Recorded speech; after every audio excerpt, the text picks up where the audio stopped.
So now let's talk about a skill with an ambulatory client. When you hear that word ambulate or ambulatory, all that means is the patient can walk themselves. Sometimes though, they need a little support. So a gait belt is a really great piece of equipment to make sure they stay safe. So first off, what do we need? Non-slip socks or shoes is really important because if the patient's going to be walking down the hall, we don't want them having anything slippery on their feet.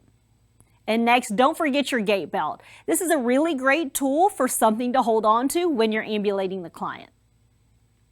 Now, before we get started, don't forget to perform your hand hygiene, provide your privacy, and make sure you let your patient know what's going to happen next.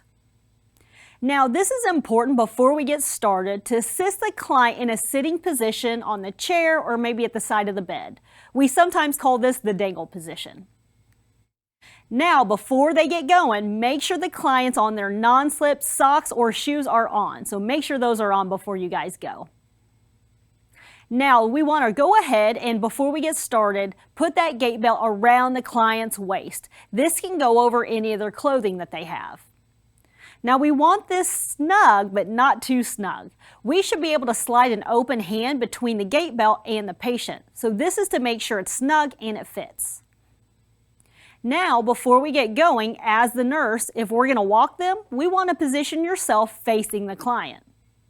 We can grasp both sides of the gait belt and assist the client to the standing position. Now, this is where we're going to use our legs here, grab the gait belt, have them help us, and move upwards.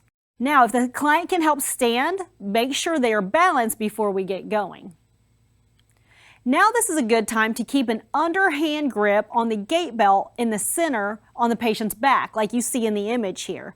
This is a really great position because if the patient gets off balance, you've got a place to hold them, or if they need lower to the floor, you can use this gait belt and slowly lower them to the ground if needed. Now, before we set them back into the bed, we want to stand facing the client, again with both hands on both sides of the gait belt and assist them slowly back to a seated position.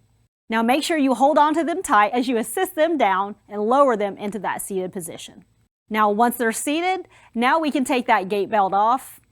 We can assist them back in that comfortable position.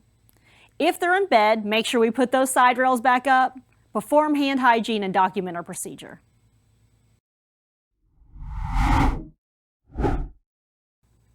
Welcome to using a gait belt. So clearly today I'm going to be your patient and we're going to show you the use of a gait belt.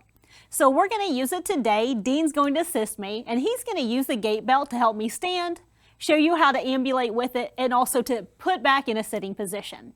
Gait belt is a great resource for you as a nurse. This is a great resource to grab onto instead of under the patient's arms, for example, and that way we don't have to injure the patient. Okay, so now I'm going to show you the gait belt itself. As you see, it's snugly around my waist. Now clearly we don't want it way too tight. So you want to be able to grab underneath the gait belt and be able to make a fist. And so we want ample room to do that. However, the gait belt obviously isn't so loose that it goes all the way up underneath my arms when Dean is using it to help me sit or stand.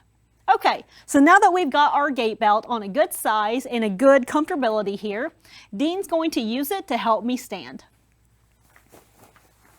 So notice he's got a good underhand grip. Also notice when Dean is down, he's using his legs to help assist up.